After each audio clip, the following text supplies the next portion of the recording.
Hello, നമ്മൾ ഇന്നൊരു പനിക്കൂർക്ക ബജിയ ഉണ്ടാക്കാൻ പോവുകയാണ്. പനിക്കൂർക്കയെ പറ്റി നിങ്ങൾക്ക് അറിയാമല്ലോ, നല്ല ഗുണങ്ങളുള്ളതാണ്. അത് പ്രത്യേകിച്ചൊന്നും പറയേണ്ട കാര്യമില്ല. നമ്മളിത് പനിക്കൂർക്ക എടുക്കുന്നു. പിന്നെ കടലമാവാണ് നമ്മൾ നല്ലവണ്ണക്ക് തെള്ളിയെടുത്തിട്ടുള്ളതാണ്.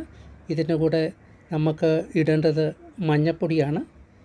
മഞ്ഞപ്പൊടിയുണ്ട്, ഇതാണ് മഞ്ഞപ്പൊടിയുണ്ട്. പിന്നെ എള്ളുണ്ട്, നല്ല കറുത്ത എള്ള്.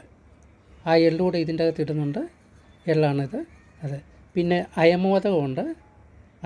ഇവിടെ ഓവയെന്ന് പറയും. ഓവ, നിങ്ങൾക്ക് ഇനി എന്ത് വേണമെങ്കിലും അതിനെ വിളിക്കാം. അതൊന്നും ചെയ്യത്തില്ല. പിന്നെ ചട്ടി വെച്ചിട്ട് എണ്ണ ചൂടാക്കുന്നു. ആ ചട്ടിയിലേക്ക് എണ്ണ ഇടുന്നു. എണ്ണയൊഴിച്ച് സാവധാനം ഇത് എണ്ണ ഒഴിച്ചിരിക്കുകയാണ്. പിന്നെ എൻ്റെ കൈ പൊള്ളാതെ നോക്കിക്കോണം കേട്ടോ. പിന്നെ ഇതിലോട്ട് നമ്മൾ ആ കലക്കി വെച്ചിരിക്കുന്ന മാവ് വെച്ചിരിക്കുകയാണ്. പിന്നെ നല്ല ജീരകം ഈ എണ്ണയിലേക്ക് ഇടുക. തീ കുറച്ച് വെച്ചിട്ട് നമ്മുടെ കഥാനായകൻ ഇവിടെ ഉണ്ട്. ആ കഥാനായകനെ ഈ മാവിൽ മുക്കിയിട്ട് പതുക്കെ സാവധാനം അങ്ങോട്ട് ഇടണം. അത് സൂക്ഷിക്കുക.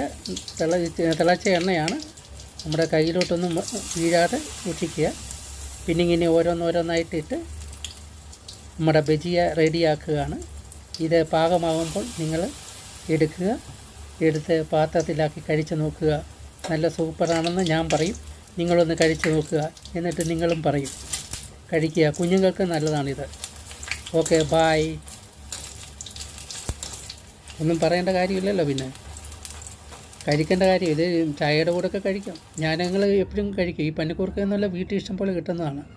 ഓക്കെ, കഴിക്കുക. ബായ്.